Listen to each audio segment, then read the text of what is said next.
कोई बायोग्राफी लिखेगी तो मैं एक्सीडेंटल एक्टर बोलता हूँ। हाँ। वो बोलता है उसका नाम होना चाहिए पोस्टर से पोस्टर बॉय तक। बहुत ज्यादा भावुक आदमी रहा हूँ। सेम बहुत ज्यादा। हाँ, मुझे तो याद है। हाँ तेरी भावुकता तो मैंने देखी अपनी आंखों से बहुत बार। वो सीन याद आ गया, वो कॉलेज के कैंपस में सब मारने आते हैं ना उसको, भागता है और एंड में सबको मार के एक आदमी उसको पकड़ लेता है और उस टशन में ही बोल रहा है वो, ये मौका मारता है, छोड़ दे तो बहुत मारे। मेरी बहन जेन्युइनली बोलती थी और आज भी उसका उस वक्त तक भी उसका स्ट्रॉन्ग बिलीफ था कि तू जब तक कपिल के शो पे नहीं जाएगा तू बड़ा स्टार नहीं होगा। ओके। तो आज का जो मेरा स्टार यार है वो बहुत ही खास है, बहुत ही अजीज है। एफटीआई का मेरा बैचमेट है and I am proud to be his batchmate. बहुत ही दिलदार, मतलब इतना दिल से मोहब्बत करने वाला, और ये इंस्पायरिंग, वर्सेटाइल, डायनामिक, ये सारे एडजेक्टिव्स के आगे कम है, क्योंकि इस बंदे ने इंडस्ट्री में ऐसा मार्क जमावत जिसे न कोई सके हिलावत। Presenting to you mister Jaideep Ahlawat. मुझे पता है बड़ा वैसा सा हो जाता है ना, तेरी ये तारीफ करे तो लाइनें पता नहीं कहाँ से बनाता है। थैंक यू भाई। Before saying thank you, you didn't even ask, तूने ना कोई सवाल पूछा कि क्या कर रहा है, कब कर रहा है। मैंने कहा मैं कुछ हाँ आ रहा हूँ। तो थैंक यू फॉर दैट। तो सबसे पहले तो मैं सबको ये बता दूं कि ये महाराज हैं और ये संदीप भैया हैं, और ना कि ये संदीप भैया नहीं है और मैं महाराज या हाथीराम में नहीं हूँ। देखो कितने अलग है यार। देखो कुछ हुआ था ना, देखो बहुत सारी जगह पे, कहाँ एयरपोर्ट पे, यस कई जगह हुआ मेरे साथ ही। मतलब हमने मतलब ऐसे कभी सोचा नहीं था एफटीआई में कि ऐसा भी हो सकता है। हाँ ये थोड़ा था, किसी ने बोला कि अरे आपने वो क्या नाम है, वो टैग भी करते हैं लोग संदीप भैया। तो भाई ये क्लैरिटी कर लो। इनफैक्ट शिंजू बोल रही थी कि यार एफटीआई में हमने सोचा भी नहीं होगा। नहीं, लेकिन अभी जब हम लोग अभी मिले थे ना, अभी जब विजय उनके साथ में किया था, तो हम लोग की फोटो है, तो उसने चिंजू कह रही थी यार ब्रदर्स। मैंने कहा चलो बढ़िया है, तो ब्रदर के लिए कुछ। हाँ मतलब वही कह रहा, कोई भी डायरेक्टर अगर सोच रहा है दो भाइयों की कहानी, तो हम दोनों को बहुत अच्छे से कास्ट किया जा सकता है। We will easily look alike. Happy to do that. We'll be ready.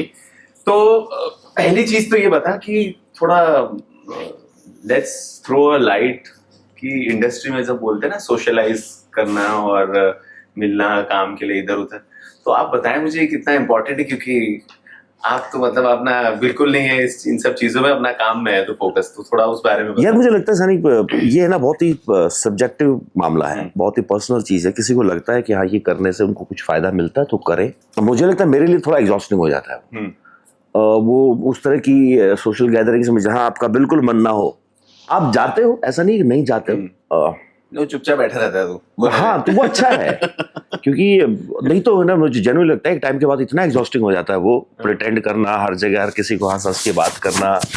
वो थोड़े टाइम बाद आपको लगता है कि यार ये बहुत लंबे टाइम तक नहीं हो पाएगा। जितना वक्त आप चुप्पी में खींच सकते हो एटलीस्ट वहां तक तो आप ठीक हो, तो उससे फिर आपका उस पर्टिकुलर जगह पे टाइम बढ़ जाता है, क्योंकि आधा 70% तो आपने चुप्पी में निकाल दिया, तो बाकी 30% ही खेलना बाकी है अब जो आपको, तो उसको उतना एग्जॉस्ट नहीं होगा, टाइम ज्यादा एनर्जी जाती है यार, बिल्कुल जाती है भाई, बिल्कुल जाती है। मतलब आई हैव सीन दैट। मेरा तो मतलब ऐसा होता है कि जिस दिन कोई ऐसा कहीं निकलना नहीं है, व्यस्तता नहीं है, तो मैं उस दिन खाता भी कम हूँ। लेकिन जिस दिन मुझे ऐसा कम मतलब ऐसे भी मैं कम ही खाता हूँ, बट समझ में आता है कि आज यहाँ मीटिंग है, ये वो चीजें मिलना जुलना है, you need energy, so your diet improves. 100%। और वो सिर्फ फिजिकल नहीं, मुझे लगता है मेंटली एग्जॉस्टिंग होता है बहुत टाइम जब आप, और ये मुझे लगता है कभी से था, जब शहर में नए नए आए तब भी ये नहीं हो पाता था कि हर जगह पहुंच जाओ, हर किसी से मिल लो। वो मेरे लिए हुआ, वो जरूरी नहीं है सही किया मैंने गलत किया, वो मेरा तरीका था। नहीं भाई, जो तूने किया काम हो रहा है, सही है, सबका अपना तरीका है, सबका अपना तरीका। ये अलग बात है कि हमारे इस तरीके से अपना तरीका ढूंढो। अपने जीवन को जीने का सबको अपना तरीका ढूंढना पड़ेगा। दूसरों का देख के जीना शुरू करोगे तो मुझे लगता है या तो भटक जाओगे या बहुत जल्दी एग्जॉस्ट हो जाओगे। रेस थोड़ी लंबी है, तो उसी हिसाब से भागो, अपनी रेस में करो, अपनी रेस, दूसरे की लेन में मत घुसो, वो गड़बड़ हो जाएगी, तो फिर डिस्क्वालीफाई हो जाएगा। हाँ, डिस्क्वालीफाई हो जाएगा। अपना कुछ रहेगा नहीं। तो हम शुरू करते हैं जरा, क्योंकि हम एफटीआई से हम लोग 2005 से एक दूसरे को जानते हैं। Yeah. तो मुझे एक दूसरे की फर्स्ट मेमोरी क्या थी वो मुझे जाननी है। मुझे जहाँ तक जितना दिमाग अभी याद आ रहा है, वर्कशॉप, और तुम ऑलरेडी वहीं थे, और तो जो शुरुआती जब आप 80 लोग होते हैं तो उनमें से तो पहली लाइन जब मैंने सुनी थी कि इसका तो ऑलरेडी हो रखा है, ये थॉट आया था। और मुझे नहीं पता था कि ऐसा क्यों बोला। आई थिंक मेग ने बोली थी ये बात, जहां तक मेरा पेंटल सर आके बोल के गए थे शायद। अच्छा, पेंटल सर बोल के किसी ने तो बोली थी कि ये तो आपका तो ऑलरेडी हो रखा है selection. And it took me like 30 seconds कि क्यों भाई, बाकी हम पागल हैं यहाँ जो आए हुए हैं। तो मतलब बेसिकली हम 19 सीटों के लिए और ऊपर से ये पागल है, ये आ क्यों गया, जब हो गया तो आ क्यों गया। पहली बात तो ये कि आ ही क्यों गया, जब आपको मिलनी है वो सीट तो फिर क्यों टाइम पास कर रहा है, जला रहा है अपने हमें बेसिकली बिठा बिठा के। बट देन आई रिमेम्बर वो 2 दिन जितनी शिद्दत से तुम उस वर्कशॉप को कर रहे थे, जबकि कोई जरूरत नहीं थी तुम्हें वहां होने की। दैट्स माय फर्स्ट मेमोरी कि यार ये लड़के में कुछ तो अलग बात है, कि इसको पता है कि अगर ये वर्कशॉप में खड़ा भी रहेगा, सिर्फ हाजिरी भी लगा देगा तब भी आएगा। But the way you were involved in to it, जितनी डेडिकेशन से शिद्दत से लगे हुए थे तुम, वो मुझे याद थी। तो दैट्स द फर्स्ट मेमोरी। तो मुझे याद है तेरे लंबे बाल थे और दाढ़ी भी थी लंबी, और मतलब ऐसे देख के लगता था पर्सनैलिटी बड़ी इंटिमिडेटिंग है। तो हमने शायद उस टाइम बात भी नहीं की थी, मुझे जहाँ तक ध्यान है, वर्कशॉप में कोई बात ही नहीं की। मैं तो खैर अपनी उसमें ही लगा हुआ था। बट मैं तेरा परफॉर्मेंस मैंने FTI में वो जो वर्कशॉप में देखा, मैंने भी सोचा ये क्यों आ रहा है क्योंकि इसको जरूरत नहीं लग रही है यहाँ आने की क्या कर रहा है भाई, और इतना सदा हुआ। And that was just a start. और हम लोग सब बैठ के देखते थे ना सबकी परफॉर्मेंसेस, तो मुझे मतलब I was highly impressed the way you performed. और जो ठहराव था, शायद मुझे तो उस वक्त ठहराव का मतलब क्या होता वो भी नहीं पता था, लेकिन उस ठहराव से जो तूने परफॉर्मेंसेस करे वो मुझे दिल में घर कर गया। बाकी FTI का तो मैं बाद में बताता हूँ। So that was my first memory. And then वहां से फिर वो जो रैगिंग में तू और जस्सी वो चाय वाय बना रहे होते थे, मैं कहता यार ये तो सीनियर्स हैं क्या। तो वहां से एक तो शुरू हुआ था कि जो हम बात कर रहे थे कि यार ये सीनियर वाला फील आता था। और आई थिंक पता नहीं वो तेरे अंदर या तेरी एक्सपीरियंस या तेरी मैच्योरिटी, पता नहीं क्या है, ये ऐसा क्यों था, ये मुझे अभी भी सवाल है कि क्या शांत रहता था तू ज्यादा, ऐसा क्या फील था। पता नहीं यार, मुझे सच में मुझे लगता है आज भी वही है। बहुत सारे लोग बोलते हैं यार अरे बहुत खड़ूस है, बहुत। हाँ, तो मैं ये क्लियर कर दूं कि खड़ूस ये सब ऐसा फील होता था क्योंकि हम बात करने जाते नहीं थे जब बात करते तो इतना मतलब मोम। बट मुझे लगता है ही ऐसा, एक तो शक्ल ऐसी दे रखी है भगवान ने, कद काठी ऐसी दे रखी है कि थोड़ा सा, तो मुझे लगता है कि और मैं जेन्युइनली बता रहा हूँ, मैं बहुत मजा आता है मुझे चुप रहने में, अनटिल अपने लोग हों जहाँ बैठ सकते हो आप, कुछ भी बोल सकते हो। और FTI का नया दौर, हम सब डरे हुए थे यार, पता नहीं क्यों। वो चुप्पी मोस्टली डर की वजह से भी थी, सही नहीं, पता नहीं था कि सही कर रहे हैं नहीं कर रहे हैं। मैं ऑलरेडी वो फौज के उसमें था कि उन्होंने नहीं लिया। Then I started my second PG mass communication, MSc mass communication, वो छोड़ के मैं इधर आया था। फिर यहाँ पे आने का वो डिसीजन कैसे हुआ और वो क्यों छोड़ा? वो क्योंकि ग्रेजुएशन के बाद जब ये हुआ कि अब फौज तो नहीं ले रही, और हो गया था उसका एज ग्रुप होता है वहां तक, उसी के बाद आप वो एग्जाम दे भी नहीं पाओगे। फिर मैंने इंग्लिश में एडमिशन लिया just to start the theatre, क्योंकि जब आप स्टूडेंट होते हो तो आपको बहुत सारी चीजें फ्री में मिल जाती। आपको हर साल तो नाटक करने को मिल जाता है, because you represent the university also. तो वो एक यूथ फेस्टिवल्स का एक बड़ा प्लेटफॉर्म होता है। मुझे लगता है कि नॉर्थ में जितने लोग हैं जो कहीं ना कहीं से छोटे शहरों से उठ के आए हैं, उनकी शुरुआत वही कॉलेज थिएटर से या यूनिवर्सिटी थिएटर से हुई है। मेरा भी वही था।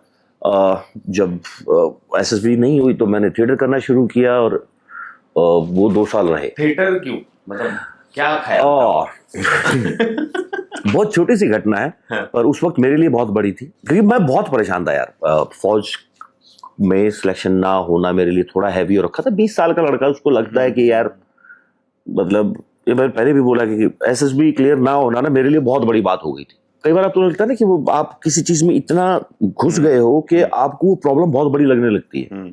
हम समस्या में जब जितना घुसते चले जाते हैं हमें वो उतनी बड़ी लगनी शुरू हो जाती है। थोड़ा सा जूम आउट करके देखते हैं ना तो लगता है कि हाँ यार ठीक ही था, आज वो उतना बड़ा, मैं इतना क्यों परेशान था आज समझ नहीं आता है। बट एक 20 साल के लड़के को जब इतना बिलीफ होता है ना कि इस चीज में कि वही उसका जीवन होने वाला है पूरी जिंदगी, वो टूटा जब ना तब तो थोड़ा दिमाग खराब था। तो ऐसे ही पढ़ा रहा, मैं कॉलेज भी खत्म हो गया था मेरा, मैं रोहतक शहर में ही अपना कमरा ले रखा था, वहीं पढ़ा रहता था। जीवन में पहली बार बाल बढ़ने शुरू हुए, दाढ़ी बढ़नी शुरू हुई, बस पढ़े हो आप, 20 किलोमीटर पे गांव है, वहां नहीं जा रहे हो। तो उस साल का जो यूथ फेस्टिवल था मैं तो पार्टिसिपेट भी नहीं कर रहा था क्योंकि मैं था ही नहीं किसी भी कॉलेज की तरफ से, तो एक साल बीच में खाली निकला है, ड्रॉप हुआ है बेसिकली। तो वहां एक नाटक हुआ एडिपस, सोफोक्लिस का ग्रीक प्ले है, और वो है नाटक फुल लेंथ 2.5-3 घंटे का, बट क्योंकि फेस्टिवल्स में एक कंपटीशन में आया है तो वो 30 मिनट की एडिट के साथ आया। And that play is all about destiny and character. Okay. जो सेंट्रल कैरेक्टर, जो प्रोटैगनिस्ट है, he is trying to go away from the fate. वो जो आकाशवाणी टाइप होता था ना वैसा वाला, that somebody has told him that this is going to be your life, and that is so horrible that he could not imagine कि मेरी life ऐसी हो सकती है। Oedipus complex, and he is trying to escape from that fate, but ultimately वही होता है जो होना होता है। So the entire character was based on that feel that no matter what you do, वो किया था। you will end up, no, I was watching that play. Okay. You will end up doing what your fate is. And that day, I remember I cried. Went back home and like, am I fighting with my fate or something like that? वो thought चला दिमाग में। कुछ नहीं, थोड़ा बहुत रो लिए, फिर बात खत्म। तो अगले दिन मुझे लगा यार मुझे करना है, मैं बड़ा हल्का महसूस हुआ। मैंने कहा अगर देख के ये हो सकता है तो करके तो और भी ज्यादा। ऐसा नहीं था कि स्टेज पे नहीं गया था, पहले हम नाटक वाटक नहीं करते थे, बट डांस करना, पोइट्री करना वो सब अलग था। और उस नाटक का जो कैथारसिस हुआ ना मेरे अंदर, मुझे लगा कि ये सोचो करने में कितना मजा आएगा। राइट। मैंने कहा ये तो करना पड़ेगा, एडमिशन लेना पड़ेगा। और ये तो उस साल फिर मैंने एमए में एडमिशन लिया and I met that director जिसने वो प्ले किया था। और आई मेड श्योर कि वो नाटक करवाने आए। अच्छा। उनका नाम है सुनील चिटकारा, वो है भिवानी के, हरियाणा के, पर अभी दिल्ली में रहते हैं। और that's how I started doing theatre. मेरा दोस्त है एक अलकेश दलाल, जो हाँ मिले हुए हैं। He was the first man who told me कि तुम्हें पता नहीं पर तुम अंदर से एक्टर हो। ये बहुत पहले मैंने एक नाटक में, कोई मेरे कॉलेज के टाइम पे एक नाटक हो रहा था, वहाँ कोई स्टूडेंट कुछ 4-5 दिन पहले छोड़ के भाग गया। ओके। और वो सूत्रधार का कैरेक्टर था। तो डायरेक्टर ढूंढ रहा था कि कोई भी बंदा जो हिंदी बोलना, कम से कम हिंदी बोल लेकर चढ़ के और याद करके। तो वो नाटक मैंने किया था, तब उसने ये बात कही थी। और वो बोलता है कि मेरा पहला नाटक था पोस्टर, शंकर शेष का लिखा हुआ नाटक है। तो आज बोलता है वो पोस्टर से पोस्टर बॉय तक। कोई बायोग्राफी लिखेगी तो मैं एक्सीडेंटल एक्टर बोलता हूँ। वो बोलता है उसका नाम होना चाहिए पोस्टर से पोस्टर बॉय तक, क्योंकि पहला नाटक पोस्टर था। तो दैट्स हाउ इट स्टार्टेड। 2 साल थिएटर किया।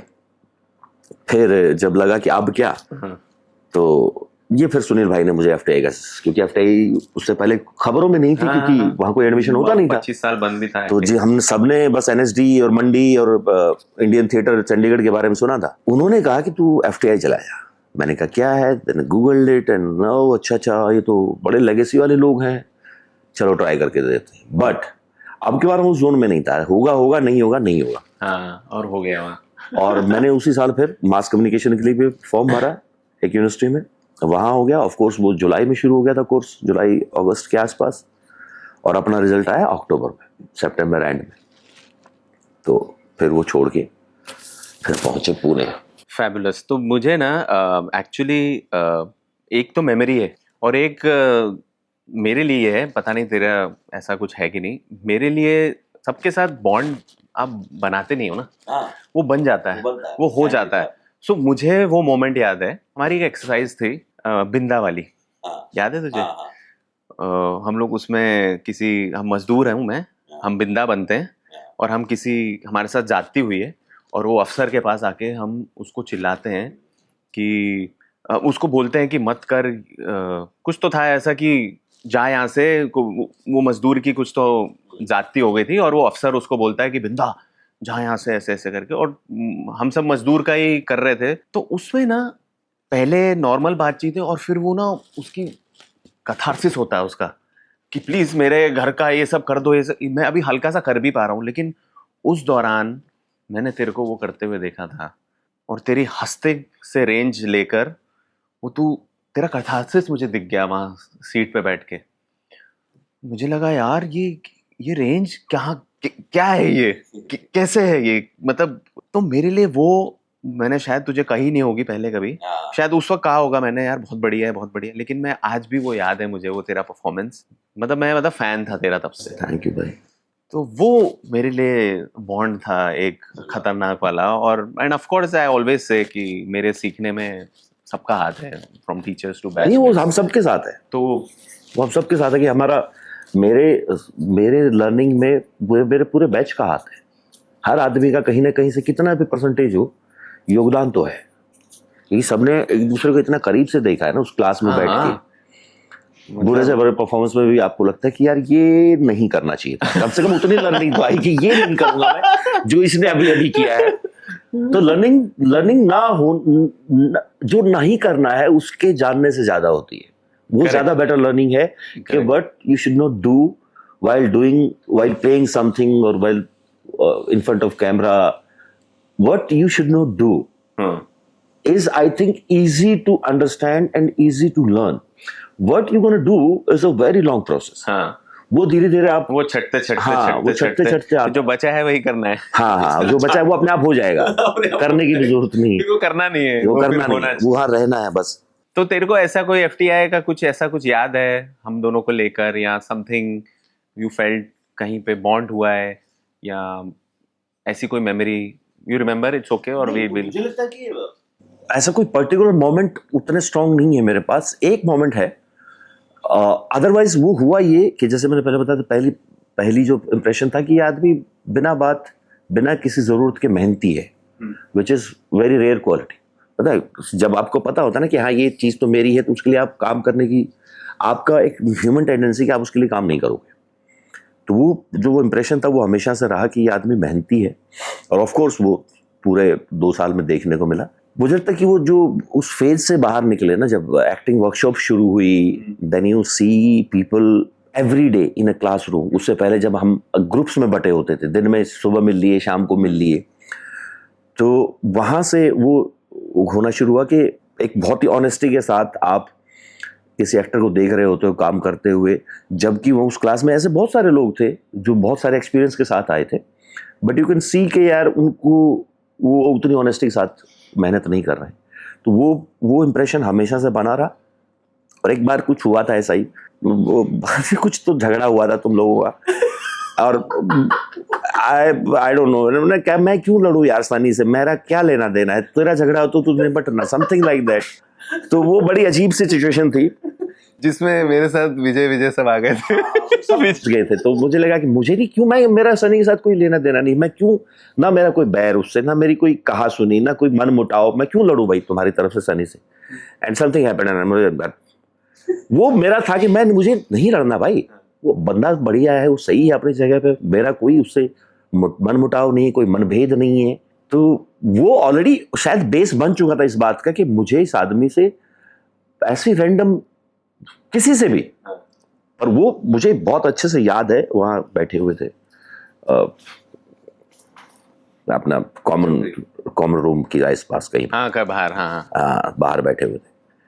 और फिर वो जो बॉन्डिंग फिल्मों से शुरू हुई, साथ में देखना, फिर ये एक्सरसाइज करना, जब पांडे सर आए, मुझे लगता है पांडे सर का बहुत बड़ा योगदान इस बात में भी है कि उन्होंने हमारी पर्सनल बॉन्डिंग भी करवाई। जो लोग किसी एक्सरसाइज में एक साथ थे ना, और उस दौर में उन्हीं लोगों जो दूसरी एक्सरसाइजेस में भी हैं, आपको उनकी ऑनेस्टी, आपको उनकी प्रोग्रेस, वो सब देखने को मिली। करेक्ट। तो वो बॉन्ड वहां से भी इंटरेस्टिंग हुआ।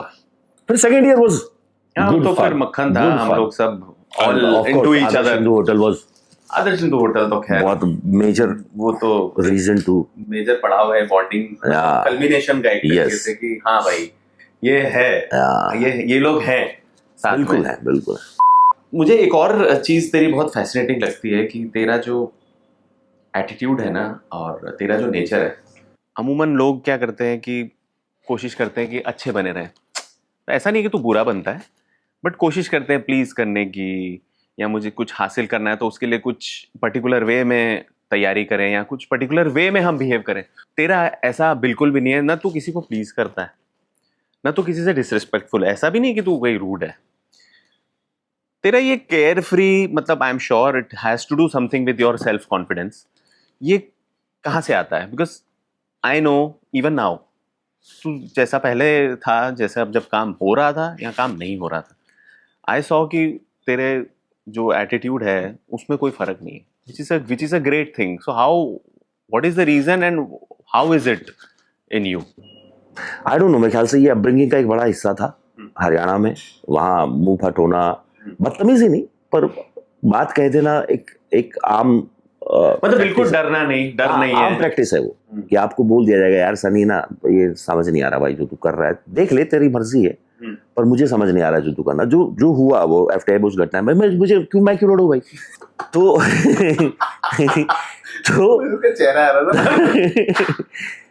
तो वो हमेशा से रहा, और वो आई थिंक उसका बड़ा हिस्सा है कि मैं हरियाणा से निकला। वहाँ है लोगों में वो साफ दिलगोई वाली जो आदत है ना, और दोस्तियां वहाँ इसी बात पे टिकती हैं कि आप सामने वाले को बोल पाओ, और जब आप उनको नहीं बोल पाओगे तब शायद वो दोस्तियां भी ज़्यादा लंबे टाइम तक टिकेंगी नहीं। दूसरा ये कि मुझे लगता है कि वो भी थिएटर और लिटरेचर का एक बड़ा हिस्सा रहा है उसमें, और क्योंकि ये डर था पहले। जब मैं वही कहता हूँ कि अगर मैं उतना अंडर कॉन्फिडेंट बच्चा नहीं होता जब मैं एसएसबी की तैयारी कर रहा था, तो शायद मेरा हो जाता, या मैं बहुत डेस्परेट था उस चीज को लेके। वो लर्निंग वहां से आई। आई रिमेंबर सेइंग दिस कि एफटीआई होगा, जितना बड़ा इंस्टीट्यूट होगा, नहीं होगा, भाड़ में जाओ। I had so much clarity in my mind कि मुझे वहां जाके इस डेस्परेशन में नहीं रहना कि मेरा यहां सिलेक्शन होना चाहिए। इच्छा है आपकी, पर डेस्परेशन नहीं चाहिए मुझे। अगर हो गया बहुत अच्छी बात, नहीं हो गया तो ये इंस्टीट्यूट रहा। बीच में ब्रेक ही लेके आया था मैं, तो वहां से कौन सा वहां छोड़ के आया था, एक दिन निकल गया बस, वहां से अपने आप छूट गया वो। तो आई थिंक वो लर्निंग वहां से आई कि वही एडीपीएस वाली बात, जो होना है वो होना ही है, तुम्हें सिर्फ कर्म कर सकते हो, और वो हमेशा से रहा। फिर और जैसे जैसे आप अपने, मुझे ऐसा लगता है जब आप काम करते हो ना, जब उसमें आप प्रोग्रेस कर रहे होते हो as a craftsman, not as a person who is working, but when you are doing it every single day और you getting better on it, that confidence comes from within कि अच्छा ठीक है, मैं तैयारी कर रहा हूं ना, अब जो होगा देखा जाएगा। और जो लोग रहे साथ में, उनको वो समझ में आ जाएगा तो बहुत अच्छा है, पर अगर नहीं समझ में आता तो बता भी नहीं पाता हूं। करेक्ट। कभी कितने दिन तक होता है कि हम बेशक एक ग्रुप में हैं, बेशक दो सब ग्रुप्स में हम, और हम 1.5-2 महीना बात नहीं करते, होता है। व्हाट्सएप पे आपने कुछ मैसेज डाल दिया या कुछ कर दिया, वो एक अलग बात है, बट ऐसी कोई बात नहीं होती। बट अगर वो 4 महीने बाद भी होती तो वहीं से शुरू होती जहां खत्म हुई थी। वो ऐसा नहीं लगता कि यार तूने 4 महीने मुझे कॉल नहीं किया, तूने बात नहीं की, यही था। तुझे भी पता है कि यूर 1 कॉल अवे, तूने क्यों नहीं कर लिया? तो ये थॉट कभी आया नहीं, और वही उसी तरह का जीवन रहा। इसलिए इसमें घुसने की जरूरत नहीं, जो आएगा सर माथे पे। पर मुझे नहीं जाना है आपको ये बताने के देखो मैं आपके लिए बहुत अच्छा हूं या मैं बहुत बुरा हूं। नहीं करता तू, आप जान लोगे मुझे, बहुत अच्छी बात है। मैं भी आप, और ये मुझे लगता है हम सब में है कहीं ना कहीं, इसलिए हम उस दौर में रह पाते हैं। समझ रहे हैं।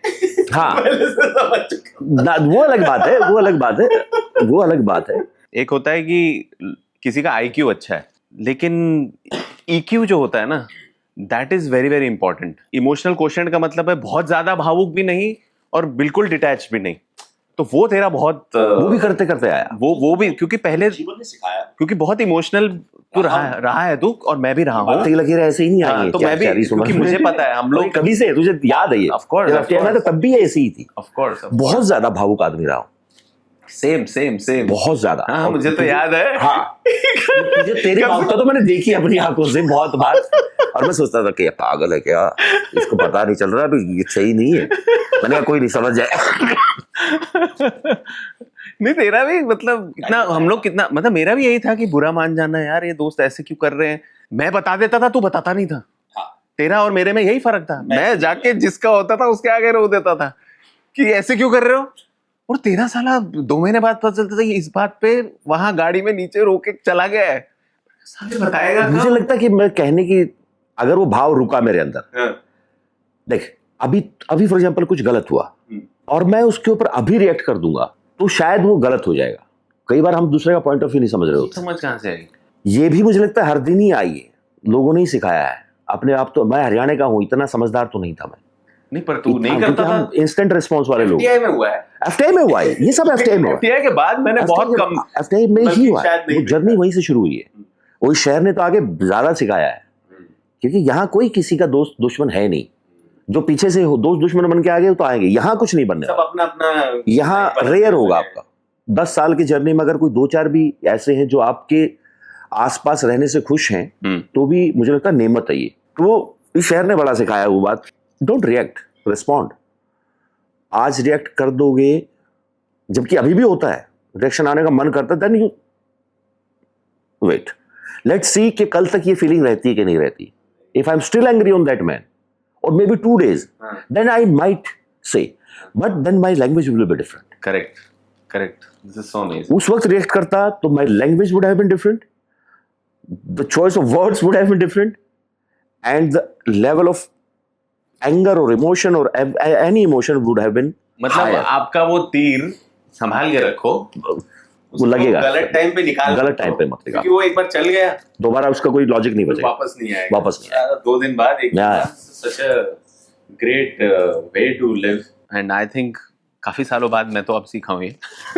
तो हमें भी आते आते ही आया, हर दिन की लर्निंग, हर दिन के थपेड़ों से ही समझ में आया कि भाई नहीं है, लोग जो बोल रहे हैं वो नहीं है, जो कह रहे हैं वो भी नहीं है। आपको ही समझना पड़ेगा कि हाँ क्या है। मुझे एक बात बता कि तेरी इस जर्नी में जो हम एफटीआई में आए थे, अभी हम तो बढ़िया काम कर रहे हैं, सब कर रहे हैं, तू भी कर रहा है, एंड तेरी ऐसी कोई सोच थी कि मुझे एफटीआई के दौरान कि मुझे यहाँ पहुँचना है और अब मैं पहुँच गया हूँ, या अभी ऐसी कोई सोच चेंज हुई है कि अभी मैं जो जहाँ पहुँचना है नहीं पहुँचा हूँ? What is your feeling about that? नहीं, जनरली बता रहा हूँ, कभी नहीं सोचा फिल्मी शूट में रहते हुए कि मैं वहाँ पहुँचूंगा और ये करूँगा। और वो जो वर्ड मैनिफेस्टेशन है, हमने सुना था, वो उसका इस्तेमाल यहाँ देखा है लोगों को करते हुए। कि मैं एक जगह गया तो इसने किसी ने नए आए थे शहर में, आई थिंक 2010 के आसपास की बात है ये। तो कोई किसी एक्टर के घर गए तो वहाँ उसने पेपर पे लिखा हुआ है I am an Oscar winner something, and I was like what the है, ये क्या है? तो पता चला कि अच्छा ये मैनिफेस्टेशन होती है। मैंने कहा ऐसे लिखने से कैसे हो जाएगा, ये कौन सी बात है, बिलीफ नहीं है, आपने लिख के छोड़ दिया उसमें। अगर आपका बिलीफ होगा तो लिख के नहीं रखोगे। तो मैं थोड़ा ऑफ हुआ उस बात से। हाँ, दिखाने की जरूरत नहीं दुनिया को कि ओ आई मैनिफेस्टेड दिस। तो मैं थोड़ा अजीब होता, पर मुझे उस वक्त दौर में समझ में आया। बट इंस्टीट्यूट में रहते हुए बस ये जरूर था कि यार, क्योंकि वो लर्निंग थी यार, जेन्युइनली लर्निंग थी। आप दुनिया भर के एक्टर्स को वहाँ देख रहे थे, दुनिया भर के डायरेक्टर्स को समझ रहे थे। आपको ये जरूर था कि यार बाहर निकल के ना कुछ ऐसा काम मिलेगा, इन लोगों के साथ काम मिलेगा तो कुछ सीखने में, कुछ नाम होगा, कुछ समझ में आएगा, लोग शायद जाने कि यार ये अच्छा एक्टर है या जो भी। वो सोच जरूर थी कि इस शहर में लोग ये जरूर मान लें किसी दिन कि यार मुझे काम आता है। बट ऐसा कोई डेस्टिनेशन नहीं था, और वो आज भी नहीं है। सही बताऊं तो बिल्कुल नहीं सोचता कभी भी कि ऐसा कुछ होगा। आप ड्रीम जरूर करते हो, आप जेन्युइनली सोचते हो कि हाँ मैं मतलब इन लोगों के साथ काम करने की इच्छा है। हाँ बिल्कुल है, वो दायरा बढ़ता चला जाता है। वो ये जरूर समझ में आता है कि मुझे अगले 20 साल 30 साल I will be doing something amazing in that sense that it will inspire me as a person, as an actor. It will push me, make it more bigger, complicated to play all those characters. It's like when you grow, you start understanding the craft more and more because you're growing as a human being also. Correct. Now you are working on those things which nobody else is even thinking about. Correct. That's what I think, because it's happening to you. You're not doing it. It's happening to you because your understanding to the scripts, your understanding to the people, your understanding towards life is growing, and you will change that. Like, I always feel that if Irfan Saab would have been here for next 20 years, I'm not just emotional about him not around because it's my personal loss. No, it is in a way, but it's loss in terms of Indian cinema, world cinema, a craftsmanship. Craftsmanship. The people who are coming next generation to know what art is, art of acting is, we are missing something. अगले 20 साल में वो इंसान script रच रहा होता, क्या करता हो, स्क्रिप्ट रच रहा होता, एक नई स्क्रिप्ट लिख रहा होता एक्टिंग को लेके, जो हम आज बैठ के 20 सालों से 30 सालों से हम जो कहते हैं कि अल पचिनो, रॉबर्ट डी नीरो, क्योंकि उन्होंने किया है उन्होंने किया है वो, तो वो नाम मुझे ऐसा लगता है कि वो एक ऐसा नाम था हमारे बीच में जो वर्ल्ड फोरम पे दुनिया बोलती कि वो वहां है, एक एक्टर है who is writing a script about art of acting. That's what I'm missing. So I hope I'll be on that path someday. Why not? And I think चूंकि अब इस बात पे आ गए हैं तो पाताल लोक के बाद मैंने देखे हैं काफ़ी मोहब्बत लोगों की इस तरीके से है, जो हमने प्यार बरसाया लोगों ने। मुझे एक खास वो फोटो याद है, फ्रेम नहीं कर पा रहा हूँ। इरफान सर तू बता ना क्या था? नहीं, वो बहुत ही, उस दिन मैं सुबह सुबह बहुत रोया। किसी ने वो मीम बना के, मीम क्या, मेरा एक दोस्त उसने भेजा मुझे, और उसपे ऐसे 2 फोटो हैं, इरफान साहब का ऊपर और नीचे पाताल लोक में आतिराम है। हाँ, पोस्टर काइंड ऑफ थिंग, और ऊपर इरफान साहब की उसपे बगल में उन्होंने डायलॉग लिखा हुआ कि पता नहीं मेरे पीछे धरती पे क्या हो रहा होगा, एक्टिंग का क्या हो रहा है, समथिंग लाइक दैट। और फिर नीचे आतिराम खड़ा है सैल्यूट मार के, हम संभाल लूंगा sir. And I cried the whole day the moment I saw it, like नहीं, उनके बिना तो नहीं संभाल पाएंगे, बट कोशिश जरूर करेंगे। But this is so amazing. बहुत लोग हैं, करते रहेंगे शायद, बहुत लोग हैं जो उनसे इंस्पायर्ड हैं। हम दोनों उनमें से एक है, हमारा बैच है आधा। बिल्कुल, हम याद है मुझे जब पूरा बैच बैठ के सारा दिन हासिल के डायलॉग होता रहता था। तेरे साथ बैठ के मैंने इरफान साहब के सीन्स बार देखे हैं। हमने बहुत बार वो तेरे से ही सीखा हूँ बाय द वे, कि तू एक ही सीन बार देखता रहता था। जैसे मेरे लिए तू बोल सकता है कि किसी से क्या नहीं सीखना है, मेरे लिए सबसे कुछ ना कुछ सीखना था मेरे बैच वालों से। But of course jokes apart, ये मुझे याद है कि बार एक ही डायलॉग, एक ही सीन। इनफैक्ट अभी रिसेंटली हम लोग मिले थे विज्जू के घर भी, तो तू वेट कर रहा था। तू वेट भी करता है तो शांत बैठा रहता है, कोई फर्क नहीं पड़ रहा, और बैठा वही सीन चल रहा है भाई। आई नो, अपना पान सिंह तोमर का, या ओह, और तू बोलता रहता है बेजुबानी। मुझे बता ना, ये क्या है इसका, कि एक ही सीन बार देखना, क्या है उसका पर्पस, और उसका क्या वो है? पर्पस तो नहीं समझा मुझे, ऐसा कोई पर्पसली नहीं देख रहा होता। मुझे लगता है कि विद इन मुझे ना उसमें कुछ नई लेयरिंग दिख रही होती है, जस्ट टू अंडरस्टैंड कि why he chose something to do it. Like if as an actor you could have taken any choice to react to something in your behaviour, why did he choose this particular thing to convey this emotion?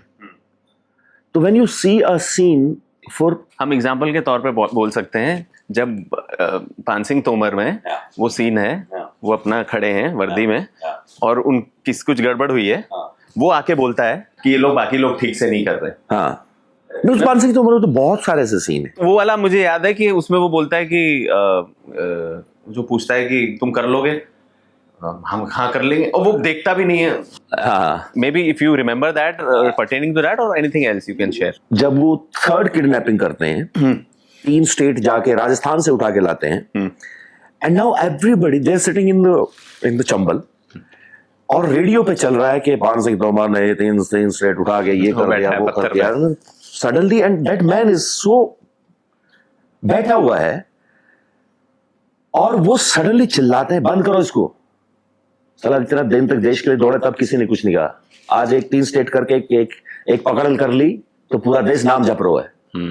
That anger was so amazing and the way he said it, चल रही बात, और there are so many scenes when he's killing his bigger brother, elder brother, जब उसके घर में जाके वो भाग लेता है आगे और उसके पीछे भाग रहा है पान सिंह एंड वो दद्दा उसके आगे भाग रहे हैं, करेक्ट, और the way he chases him, first thing first, suddenly he becomes a runner while chasing him, पान सिंह तोमर से, and जब वो गिराता है उसको, एक जहां वो गिरता है दद्दा जाके, तो बोलते तो पहले हमसे तेज भाग पाओगे क्या दद्दा?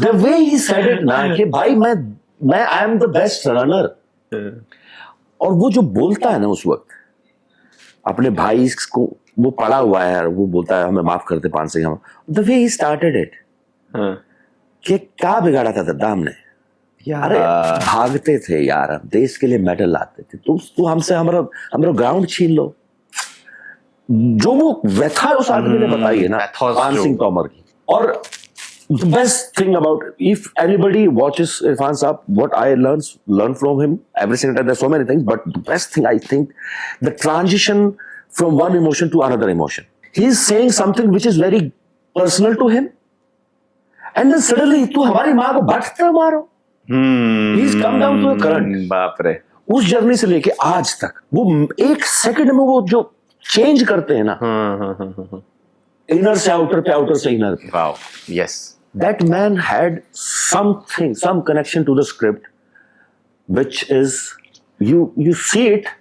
अब मेरे साथ ही होता है, मैं हर बार वो सीन देखता हूँ मुझे कुछ और लगता है, मुझे लगता है कि शिट, अच्छा ये नहीं था, ये सोचा होगा, ये नहीं था, ये सोचा होगा। मुझे अभी ना बात करते करते हासिल का वो सीन याद आ गया, वो कॉलेज के कैंपस में सब मारने आते हैं ना उसको, भागता है और एंड में सबको मार मार के एक आदमी उसको पकड़ लेता है, और अब वो खड़ा है, उसकी टशन पूरी है, और उस टशन में ही बोल रहा है, वो पहुंच जाते हैं राणा साहब, नहीं वो उस बंदे के साथ टशन में खड़ा है, बोल रहा है ये मौका मारता है, छोड़ दे तो बहुत मारे। मतलब कौन सोचता है ऐसे? और वो चेंज, वही वाली बात है कि चेंज, कि वो ही फंसा हुआ है, वो मार खा रहा है, वो मर सकता है अभी, तेरा मार ले भाई, यही मौका है, छोड़ दिया तो बहुत मारूंगा। ट्रीटमेंट करके एक वेब सीरीज थेरेपिस्ट है ना, you see that man in that series, just the first episode of, just by sitting on a couch, he killed it,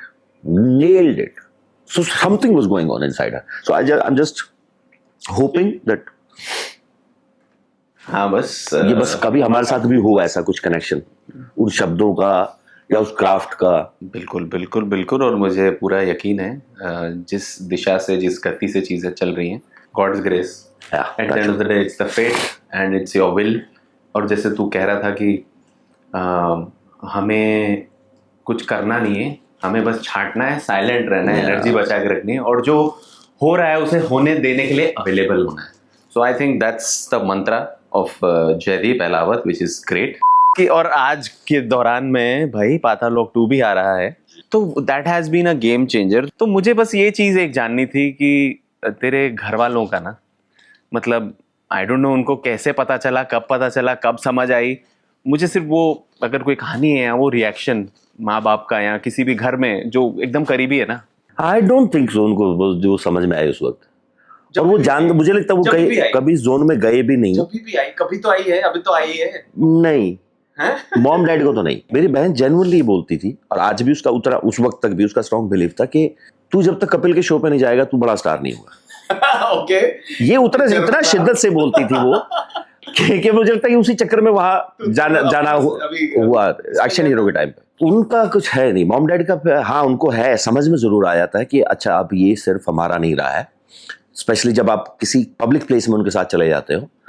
तो अभी मेरी भांजे की शादी थी, उससे पहले भी जहां ऐसा कोई गैदरिंग होगी जहां 500-400 लोग होंगे या 100-150 लोग होंगे, उनको समझ में आता है, but they just keep standing and they just watching me कि अच्छा हाँ ये पिछले आधे घंटे से फोटो खिंचवा रहा है, and you could see in between the smile on their faces, but they are not saying anything, they just there.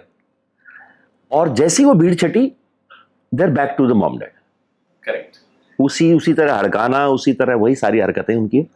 मैं मानता हूँ कि हम अपने माँ बाप को कुछ नहीं दे सकते रिटर्न में, लेकिन मुझे ऐसा लगता है कि वो जो उनके आसपास आके कोई बोल देता है कि भाई मुझे ये पसंद है, या जो भी तारीफ है वो छोड़ दो, जो तारीफ है, पर वो ऐसा कुछ बोल देता है, तो that look on his face, I feel that 0.001% शायद मेरी तरफ से कुछ, तो वैसा मैं पूछ रहा हूँ, तेरा ऐसा कुछ, तेरी क्या फीलिंग होती है इस चीज को? मेरा भी मुझे लगता है कि मैं उनको सिक्योरिटी दे पा सकता हूँ, which is very important in the sense कि अच्छा, एक तो उनके दिमाग से ये बात निकली जो कि मुझे लगता है हर माँ बाप के दिमाग में रहती है कि बच्चे कब सेटल होंगे। करेक्ट, ये उनका इतना बड़ा डर रहता है पूरी जिंदगी, जब तक बच्चे कुछ करना शुरू नहीं कर देते कि यार पता नहीं इसका क्या होगा। जैसे मेरी माँ अभी भी लगी रहती है कि घर ले ले उनका सिंगल पॉइंट एजेंडा है लाइफ का भी, जबकि मैंने रोहतक में, हरियाणा में इधर उधर ज़मीनें ले ली हैं, इन्वेस्टमेंट है, वो अलग बात है, पर जब तक उनको ये नहीं लगता कि ये घर जो है वो मेरे नाम से है, तब तक उनको शांति नहीं पड़ रही है। वो हर तीसरे दिन घर ले ले, घर ले ले। तो मुझे लगता है कि उनके दिमाग में एक सेंस ऑफ सिक्योरिटी कि हाँ अभी ये अच्छा जीवन जी लेंगे। वो जाकिर खान ने कई बात बोली थी ना कि माँ बाप आपके पैशन के खिलाफ नहीं होते, वो बस आपको गरीब नहीं देखना चाहते। वो एकदम सही बात है। तो उनके दिमाग में वो कम से कम हो गया कि हाँ अब ये अपना जीवन अच्छे से जिलेंगे, बट उनकी भी वही है बेसिक, तुम घर ले और ले लो फिर हम हो जाएगा। बट मुझे लगता है मेरी तरफ से ये हो जाता है कि मैं अब, क्योंकि वो पैसा जो है ना सिक्योरिटी देता है, इसमें कोई दो राय नहीं है, बहुत बड़ी चीज़ है वो। जब आपकी जेब में होता है ना तो आपके जीवन से बहुत सारी प्रॉब्लम्स जो पहले बड़ी होती हैं वो सडनली खराब हो जाती, खत्म हो जाती हैं, वो पता नहीं चलता अच्छा ये प्रॉब्लम भी थी एक टाइम पे। तो वो हुआ, उसकी वजह से आपका कॉन्फिडेंस बढ़ता है, आपको पता है कि आप ये कर सकते हो, आप वो जो बोलेंगे कर देंगे हम, आप टेंशन मत लो, आपको क्या चाहिए आप ये बोलो। आप बच्चे जो हैं, नेक्स्ट जनरेशन है, भाई के बच्चे हैं, बहन के बच्चे हैं, उनकी कुछ वही चीज़ें जो एक उम्र में होती हैं वो सब हम बैठे हैं तुम करो। तो मुझे लगता है कि ये देने में जो खुशी मिलती है ना वो लेने में नहीं है, ये बात सब लोग एग्री करेंगे। गिफ्ट देना ना बहुत बहुत कमाल की चीज़ है। इट गिव्स यू समथिंग जो शायद रिसीव करने में भी उतना प्लेजर नहीं आता। पर मैंने देखा तेरा शुरू से ये है एटीट्यूड हमेशा, which also has been inspiring for me. कहीं भी जा रहे हैं, किधर भी जा रहे हैं, पहले की बात बता रहा हूँ, अभी तो ठीक है, you take care of everything. तो ये मैंने देखा है।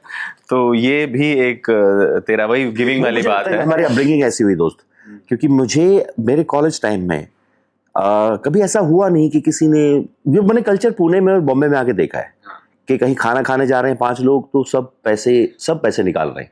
I was like culturally shocked कि ऐला कोई मतलब ही नहीं, जाओ भाई, मतलब ही नहीं, मुझे बैठना ही नहीं है ऐसे गैदरिंग में।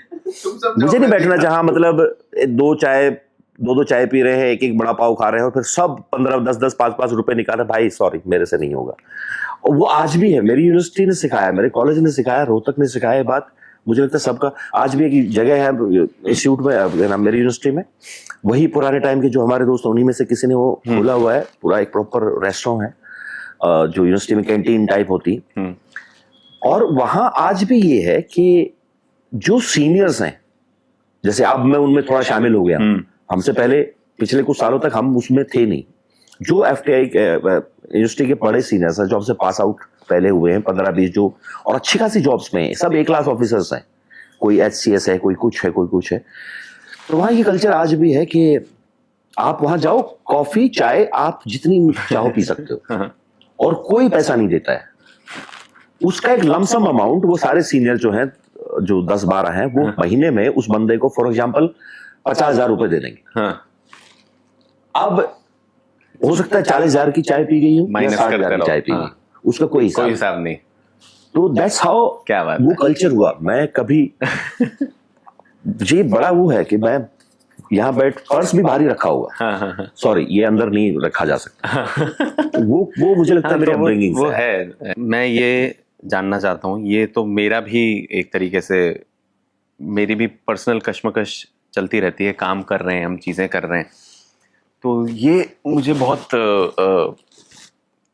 ट्रबल करता है चीज़। एक टाइम पे हम करते हैं, मैंने बहुत कम किए हैं, 2-3 किरदार एक टाइम पे, मतलब आज ये कर रहे हैं, 2-3 दिन बाद तीसरे वो कर रहे हैं। आई फियर दैट, ठीक है, आई जेन्युइनली फियर दैट, क्योंकि मुझे लगता है मैं उतना सक्षम नहीं हूँ कि मैं पहले मैं एक कर लूँ ढंग से, है ना, फिर मैं दूसरा करूँगा। तो मुझे बहुत डर लगता है इन चीज़ों से। इवन सुच्ची को भी पता है कि इस तरीके की चीज़ होगी तो गैप होना, यू नो। तो मैं देखता हूँ, अब वो कई बार क्या चॉइस भी नहीं होती, करने को शायद कर भी लूँगा बट वो मज़ा नहीं आएगा। How do you manage that, और how should one manage that? देखिए यार, मैं भी ना, मुझे भी कोई खास अच्छी नहीं लगती वो चीज़, क्योंकि आप डिस्टर्ब होते हो उससे in terms of physicality wise भी, मेंटली आप जंप करना थोड़ा अजीब होता है जब स्पेशली कुछ बहुत ही सीरियस किरदार हो उनमें से एक आध। और मेरे साथ भी अभी हुआ है, इससे पहले मैंने भी डेलिबरेटली ऐसा कभी हुआ नहीं, जानबूझ के आप कोशिश करते हो कि जब एक कर रहे हो तो आप एक ही कर रहे हो, बट होता है कभी कभार। अभी पिछले 3-4 महीने में मेरे साथ हुआ कि मैं एक टाइम पे कुछ की डेट्स ऊपर नीचे हो गई तो वो मैनेज करनी पड़ी, फिर 2 प्रोजेक्ट एक साथ हाँ बोल दिए गए क्योंकि वो एक ही डायरेक्शन के अंदर है, तो ठीक है हम मैनेज कर लेंगे डेट्स को, but they are so poles apart from as a characters ना, तो वो थोड़ा ऑफ होता है कभी कभी। आई वोंट रेकमेंड इट कि ऐसा करना चाहिए। बट कैसे करता है तू, मतलब दोनों तीनों में किरदार में, समझो 3 है, how do you manage?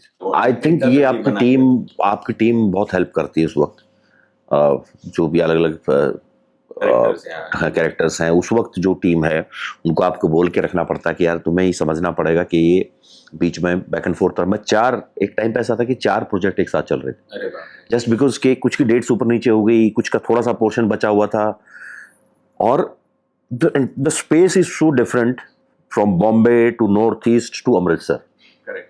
It's very different climate, very different looks, very different direction, script wise, characters wise, they're like poles apart. But communicate to the direction team, especially your director, कि see I'm थोड़ा सा off चल रहा है, it might take few rehearsals or something to just to get back into the mindset of that character, but I will try not to do it again because it's very hectic mentally, physically. I'll try not to, at least कि एक ही साथ 2 को हाथ भर दिया आप shifts में काम कर रहे हैं, मतलब अभी हुआ है रिसेंटली ऐसा, रात में भी शूट है और दिन में भी शूट है, जो डेट्स फंस गई हैं और किसी तरह आपको मैनेज करना पड़ता है। पहला कभी ऐसा हुआ है कि तू परफॉर्म कर रहा है सेट पे और इस तरीके का सीन है और बाई चांस अटक गया हो? आई थिंक वो उसके मैक्सिमम जो इंसिडेंट हुए हैं वो हुए कि शुरुआती दौर में कोई नया प्रोजेक्ट शुरू हो रहा है, उसके पहले 1-2 दिन में ज़रूर होता है। ये मेरे साथ ऑलमोस्ट हर एक के साथ हुआ है। फॉर एग्जांपल अगर मैं पाताल लोक का ही जिक्र करूं तो पहला दिन, एक तो इतनी बड़ी स्क्रिप्ट थी, ठीक है आपको याद है, आपको पता है सीक्वेंस क्या है, but still you know when you do it it's a different thing. अपने दिमाग में आपने जो खाका तैयार किया है वो एक अलग बात है, but at the time of execution ना, जरूरी नहीं है कि जो दिमाग में है वो सब बाहर भी आ रहा है। आपकी बॉडी, आपका माइंड साथ नहीं दे रहा है to execute that particular thing. बहुत ही जरूरी है, और वो है आपकी अंडरस्टैंडिंग ऑफ द स्क्रिप्ट, कि आप उस किरदार को कितना समझ पाए, या तो उसकी मेंटल स्टेटस क्या है, उसका फिजिकल स्टेटस क्या है, उसका इकोनॉमिकल स्टेटस क्या है, सोशल स्टेटस क्या है, उसकी अंडरस्टैंडिंग, और वो जो कर रहा है उसके पीछे का मोटिवेशन क्या है, उसके पीछे का अर्थ क्या है, व्हाई इज डूइंग समथिंग। वो जब थोड़ा थोड़ा समझ में आने लगता है तो वो मुझे लगता है कि वो वहां से बेसिक स्टार्ट होता है, कि जस्ट टू अंडरस्टैंड कि वो किरदार किसी पर्टिकुलर टाइम में कुछ पर्टिकुलर बिहेवियर क्यों कर रहा है, इसकी अंडरस्टैंडिंग अगर शुरू हो जाती है तो वो वहां से एक शुरुआत बनती है। बाकी चीजें फिर हर एक प्रोजेक्ट के हिसाब से डिपेंड करता है। कुछ काम ऐसे भी हुए जहां बिल्कुल कोई तैयारी नहीं, लिटरली कोई तैयारी, देखते हैं कि क्या होता है जब ये करता हूं, इन शब्दों का क्या फर्क पड़ता है जब आप उस वक्त, ऐसा नहीं कि आपने वो पढ़े नहीं, आपने पढ़ लिया है, बट ऐसा कोई खाका तैयार नहीं किया है। तो ये ऐसा कौन सा प्रोजेक्ट था? अभी एक चल रहा है, आई डोंट थिंक उसका नाम लेना ठीक रहेगा, बट अभी एक है ऐसा जो कुछ अतरंगा ही है, वो उसका पूरा कपड़े पहनने का स्टाइल, उसका it's not normal human being, और वो जिस तरह से बात करता है उसमें फिजिकलिटी है, थोड़ा मैनरिज्म है। आई एम स्टिल स्ट्रगलिंग जबकि बहुत शुरुआती दौर है. आई डोंट नो, मुझे लगता है मुझे लिया भी इस चक्कर में था कि देखता हूँ ये इसका क्या इम्पैक्ट आता है मेरे ऊपर. ओके. डायरेक्शन की तरफ से तो ऐसा लग रहा है कि राइटर डायरेक्टर बहुत खुश हैं कि वो जो जैसा वो शेप अप हो रहा है. बट उसके लिए मैंने कभी भी ये नहीं सोचा कि मैं कुछ ऐसा करूंगा या मैं कुछ इस तरीके से करूंगा. तो वो कहाँ वहीं डिसाइड हुआ? वही हो रहा होता है कि देखते हैं कि यहाँ ये मोटिवेशन निकलता है कि नहीं निकलता, इससे इसका मतलब निकलता है कि नहीं निकलता है. बट इफ आई टेक पाताल लोक, उसमें काफी सारा ये हुआ कि बैक एंड फोर्थ उस कहानी को इतनी बार पढ़ा गया और डिस्कस हुआ with your director and writer just to understand why Hathiram is Hathiram, why is like that, why is so repulsive to everyone. Nobody likes him on the face. Everybody is like either little scared or intimidated or something, and he's a failure in terms of so many things. तो वो उसकी understanding बहुत बार समझी गई, discussions हुए. वो एक लंबा जितना भी प्रोसेस था सुदीप भाई का to read out the scenes and everything. इतना लंबा इमोशनल ग्राफ बनाना किसी भी किरदार का कि फर्स्ट एपिसोड से लेकर लास्ट एपिसोड तक क्या कुछ नहीं होता है उसके जीवन में. तो आई स्टिल रिमेम्बर कि मैं बोलता था सुदीप भाई को, अविनाश को, प्रोसित को कि भाई शुरुआत के 4-5 दिन थोड़ा संभाल कर ये वाली बात. आपको समझना पड़ेगा कि ये ग्राफ सही जा रहा कि नहीं जा रहा. हो सकता है मैं उसको फिगर आउट ना कर पाऊं क्योंकि मैं उसको सीन वाइज उठा रहा हूं. ऐसा नहीं कि मुझे नहीं पता है कि कहां से आ रहा है, but you need to check every single time कि ये सही उस पर. तो हुआ वही फर्स्ट डे, पहला सीन, फर्स्ट एपिसोड जब वो संजीव मेहरा के घर में जाता है. हाँ, इंट्रोडक्शन ही है किरदार का भी. एक कोई घटना हुई है बस, just and he is very mesmerised by the house कि यार बड़े लोग हैं, स्वर्गलोक वाले लोग हैं जिनके बारे में वो जिक्र करता है. And the same day lunch के बाद वो 5th एपिसोड, जहां तक मुझे लगता है 5th एपिसोड, जहां वो ऑलमोस्ट हर चीज, हर लीड खत्म होती जा रही है. केस हाथ से खत्म हो गया, अभी गया ये, इसका कोई आगे कोई लीड ही नहीं बची है. जो लीड मिलती है वो खत्म हो जाती है कहीं ना कहीं. And he reaches out to the house. DSP Bhagat के घर पहुंचता है और वहां नीचे कुछ तो भी जागरण या जो भी कुछ चल रहा है, पूजा वूजा. और वो छत पे जाके पूरा उसको एक्सप्लेन, अपनी जितना डेस्परेशन है कि सर वहां गया था, वो बंद हो गया, उसके पीछे गया, वो मारा गया, सर कोई ना कोई कनेक्शन है इसका चित्रकूट पंजाब से. और डीएसपी के मेडिटेशन करते हो?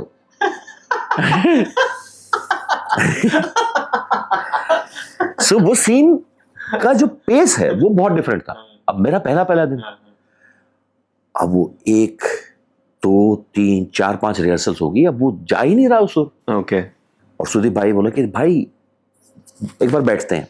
5 मिनट बैठे एंड ही स्टार्टेड, ऐसा नहीं कि याद नहीं है, बट ही स्टार्टेड, मुझे याद है, मैं आंखें बंद करके बैठा हुआ था. एंड ही जस्ट स्टार्टेड नैरेटिंग कि ये हुआ, वहां से वहां गए, ये हुआ, उसके बाद ये हुआ, यहाँ गड़बड़ हुई, उधर बेटे की लाइफ में ये चल रहा है, उसका भी तुझे अंदाजा है, ये रहा. अब हर चीज जितनी शिद्दत से ये इसके पीछे पड़ा हुआ था इस केस के, क्योंकि उसने बोला था उस बस स्टैंड पे जब वो अंसारी को बोलता कि ये केस मेरे लिए बहुत जरूरी है. वो जो भूख थी ना, अब वो खत्म हो रही है. अगर ये लीड्स कहीं नहीं पहुंची और तूने कन्विंस नहीं किया उसको कि मुझे चित्रकूट जाना ही पड़ेगा, तो इट्स ओवर. फिर वो थोड़ा सा आपका दिमाग हिट होता है. ये पहला ही दिन है, आपको वो बावजूद इसके आपके दिमाग में है वो, पर वो फिजिकलिटी में नहीं आ रहा है, आपकी बात करने की स्टाइल में नहीं आ रहा है, आपके इमोशंस में नहीं आ रहा है, तो उसका पेस नहीं पता चल रहा. Then it hit me basically.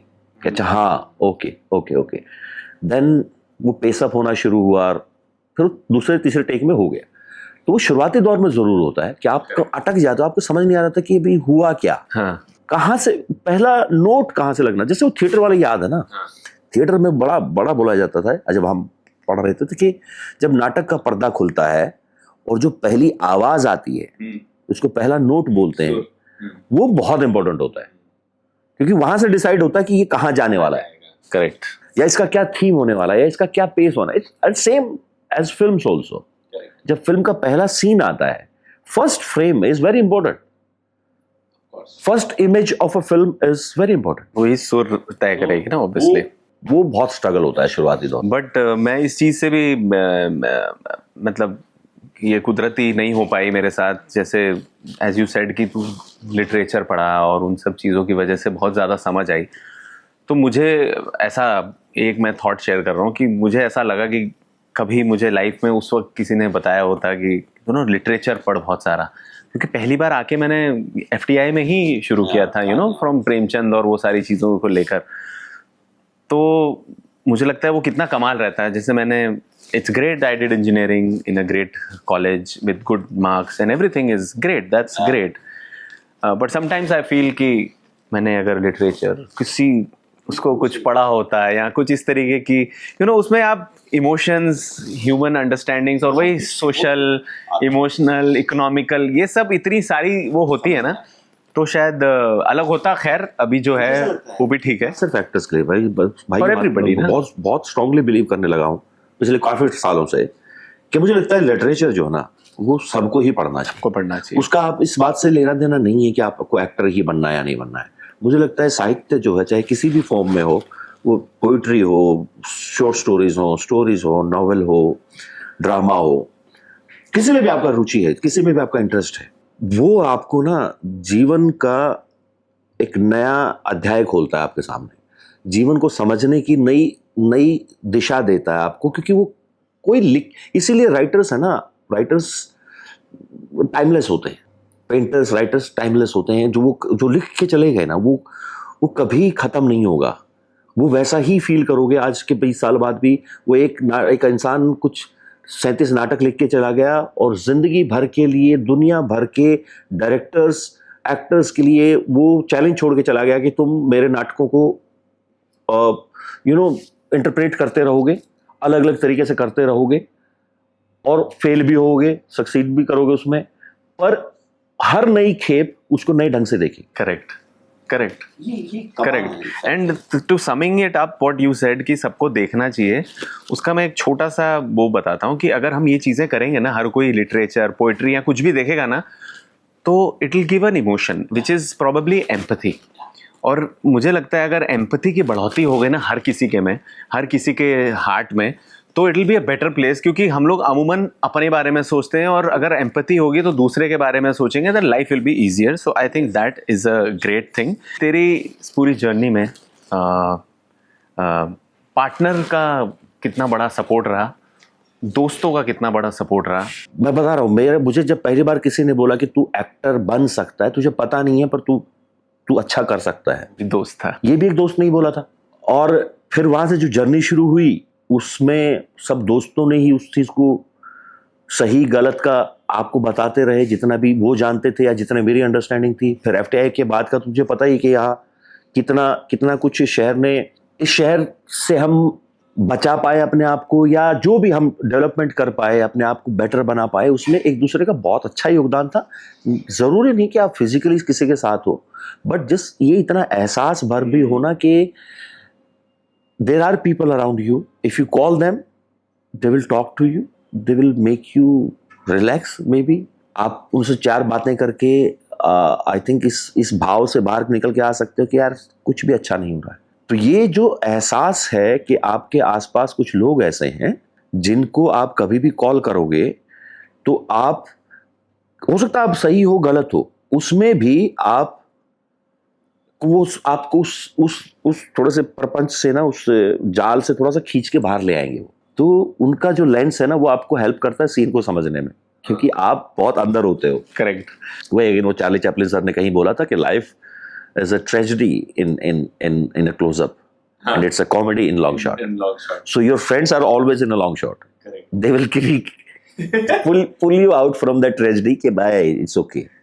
मैं भी लाइटर नोट करने के लिए बोलने वाला था कि बेसिकली जो दोस्त हैं हमारे हमें मजबूत बनाते हैं जिस लिहाज से हमारा मजबूत एसोसिएशन ग्रुप है। कोई जरूरी नहीं है कि वो रोज बात करते हैं, यही दोस्ती सबसे खूबसूरत चीज है। कोई मतलब नहीं है उनको, होगा कुछ हुआ, कुछ बुरा हो तो जरूर बता देना, अच्छा हो रहा है तेरे साथ तो खुश रहे। मुझे नहीं लगता उस वक्त कोई ज्यादा इस बात को, आप खुशी बांट लेते हो अलग बात है, बट बेस वही है कि अगर कभी तू मुसीबत में हो ना, या तुझे कुछ गलत फील हो रहा हो, तुझे कुछ उस वक्त जरूर बता देना। मुझे लगता बेस ये है। अच्छा जो होता है कि वो तो हाँ जब होंगे साथ में कर लेंगे सेलिब्रेट, तो वो बहुत इंपॉर्टेंट चीज है। और ये थॉट, इतना भाव आपके लिए बहुत है। और दोस्ती क्या है for you? What is friendship? दोस्ती प्यार है। क्या था कुछ तो बोला था ना सर, प्यार दोस्ती, प्यार दोस्ती। क्या बोलो यार, ये शब्द ही अपने आप में मुझे लगता है पर्याप्त है। पर मुझे ऐसा लगता है कि सेल्फलेसनेस है, जहां आप नहीं होते और सामने वाला नहीं होता। दो एक अजीब सी एंटिटी है जिनका कोई स्वार्थ नहीं है, जिनको कोई फायदा नहीं है उसमें रहने से और कोई नुकसान नहीं है। अगर वो नहीं भी होंगे तब भी चला लेंगे अपनी जिंदगी, अगर होंगे तब भी चला लेंगे। पर मुझे लगता है कि जब वो साथ में होते हैं ना, तब वो बहुत खूबसूरत होते हैं। वो लम्हे जो हैं वो बहुत इंटरेस्टिंग हो जाते हैं। जब आप खुश होते हो तो आपकी खुशी 10 गुना बढ़ जाती है उन लोगों के बीच में, और जब आप दुखी होते हो तो वो आपके दुख को ऐसा बांटते हैं कि आप पास शायद बचता ही नहीं। ये कुछ एहसास है, आई डोंट नो इसको कैसे आप शब्दों में कैसे बयान कर पाओगे। सुकून है ये। Super fantastic. मेरे को इसी से कनेक्टेड में आया कि तेरी खुशी और तेरा गम सबसे पहले किसके साथ शेयर करता है? गम अपने आप के साथ सबसे पहले। And I try not to tell it to anyone. किसी से भी नहीं, मतलब एक हद तक कोशिश करता हूं कि उसका इम्पैक्ट किसी के पास भी ना जाए। बट अगर उसका पहला इम्पैक्ट पड़ेगा तो वो वाइफ के ऊपर पड़ेगा, चाहे वो खुशी हो चाहे वो गम हो। आपका मूड स्विंग्स, आपके काम को लेके जितनी टेंशन है, आपके जो आपके उसमें जितनी फ्रस्ट्रेशन, जितना एंगर, जितनी खुशी, जितना कुछ भी आप घर लेके पहुंचते हो, वो सबसे पहले वहां उसका इम्पैक्ट जाता है, directly indirectly, doesn't matter. Even if I don't want to कि आप काम को घर ना लेके जाओ, बट वो समझ जाएगा, वो पता चलेगा क्योंकि आपका बिहेवियर बता देता है। तो खुशी डेफिनेटली बांटो, दे दो, सबको बता दो कि ये हो रहा है। बट अगर कुछ ऑफ जा रहा है, कुछ अंदर से आपको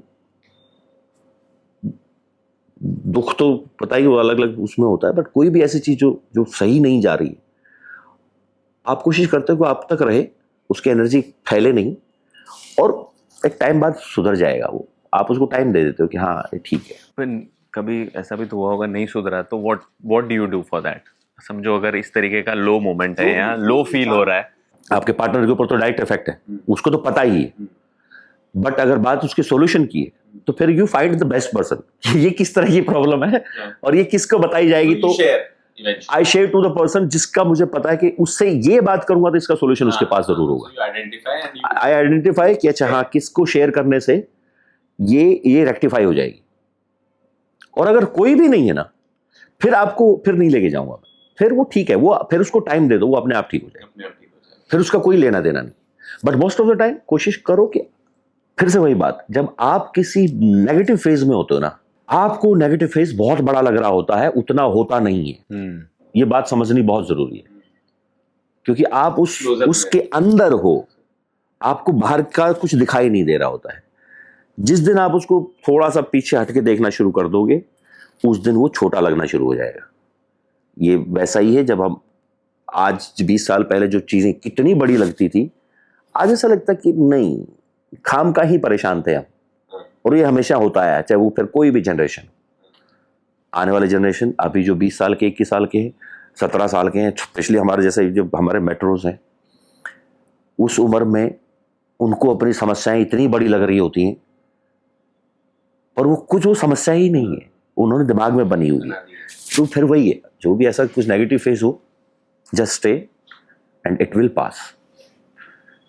फैंटास्टिक। सो एक लास्ट सेगमेंट जो हम बात कर रहे थे कि एक डायलॉग। पावर का क्या हिसाब किताब है ना भाई, पावर तक बल्ब भी जल जाएगा और पावर तक करंट भी लग जाएगा। तो ये आपने डिसाइड करना है कि आपने रोशनी चाहिए एक मौत। देखो ये ओरिजिनल हरियाणवी। क्या बात है। और मेरे को एक याद है, सर संभाल लूंगा सर। मैं संभाल लूंगा सर। तो अशोक कुमार पूछ रहे हैं, सर आप हमारे संदीप भैया के साथ कब काम करेंगे? अच्छा, अरे यार मैं तो बोला अभी आज बोला कि कोई भी डायरेक्टर जिसको लगता हो कि दो भाइयों की कास्ट हो सकती है, we will look. Yes, I am तो सुपर रेडी ऑलवेज. ऑलवेज. ठीक है, ग्रेट. सिमरन सिंह पूछ रही है, one Bollywood director that you really want to work with. Bollywood director, अरे बहुत सारे हैं यार, बहुत सारे. बट या विशाल जी, राजकुमार हिरानी, और मुझे एक बार करण जौहर की उसमें भी करना है. I just want to see how he. क्यों नहीं भाई, बिल्कुल करण जौहर से कुछ अलग दुनिया है उनकी. तो मुझे एक बार वो फील करनी है कि वो कैसे. आप टीचर ऑफ द ईयर या teacher of the Karan sir please, teacher of the year. Ritesh Jaiswal, Sunny sir के बारे में आपकी फेवरेट चीज क्या है? सेम चीज जो मैंने अभी थोड़ी देर पहले बोली. I love what I love about Sunny that he is one of the most focused and dedicated person I have seen in my class, in my life. कई बार बोलता हूँ मैं उसको कि उसको ज़रूरत नहीं थी बहुत सारी चीज़ें करने की, पर वो उसकी लगन इतनी इंटरेस्टिंग है ना. कई बार मुझे लगता है कि अगर वो मेरे में होती तो मैं थोड़ा और बेटर एक्टर हो सकता था. बस कर पगले. नहीं मैं जेन्युइनली बता रहा हूँ, मैं जेन्युइनली बता रहा हूँ. कर रहा है यार. डेडिकेशन है, डिसिप्लिन है, मैं लैक करता हूँ उसमें. रिया उपाध्याय, पाताल लोक कब आ रहा है? पाताल लोक कब आ रहा है? पाताल लोक कब आ रहा है? पाताल लोक कब आ रहा है?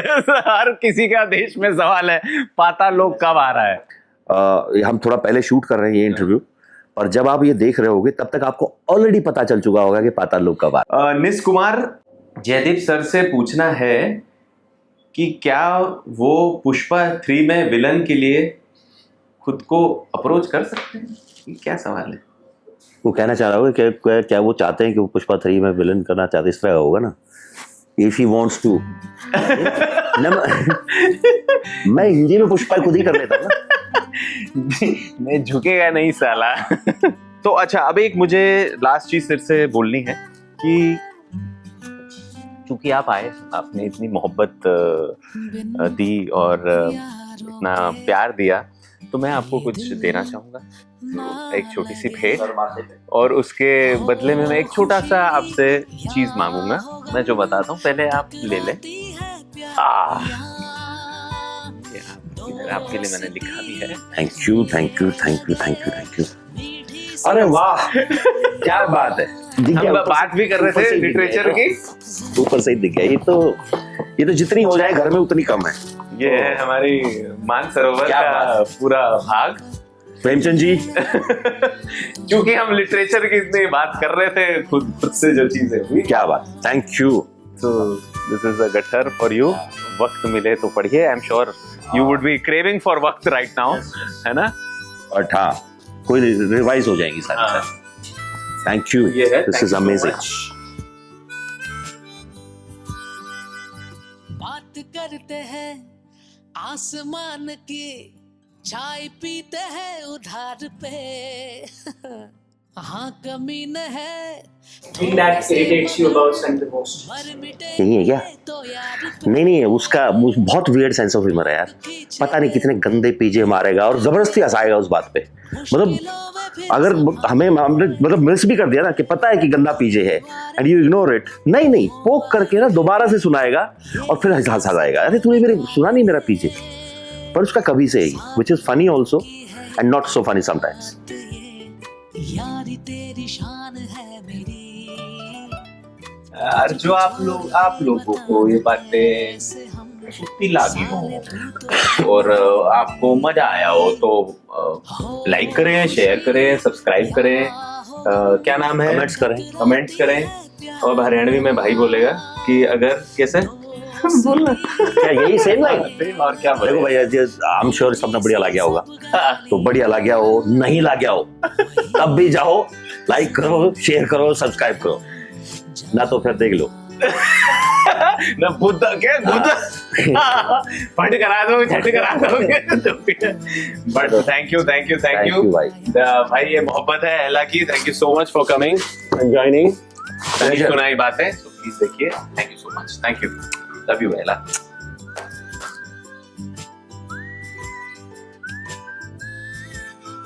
कि विजय वर्मा शादी कब कर रहे हैं? रिया मेरी बुआ जी, साइलेंस। यही कहना चाहता हूँ मैं रिया से। Actor have to allow themselves to fail in front of the camera, it's okay. क्या भैया, तारीख पे तारीख लगी जा रही है यार, लेकिन तारीख तो आ ही नहीं रही है। आधी इंडस्ट्री मुझसे खफा है कि मैं रिप्लाई नहीं करता। मुझे वॉइस नोट्स आते हैं, को पता नहीं कोई आए भाई साहब यहाँ पर। दोस्ती ठान ले यारों की ना ना ना ना ठान ले ठान ले ना ना नी ना ना ना ना दिल ना ना ना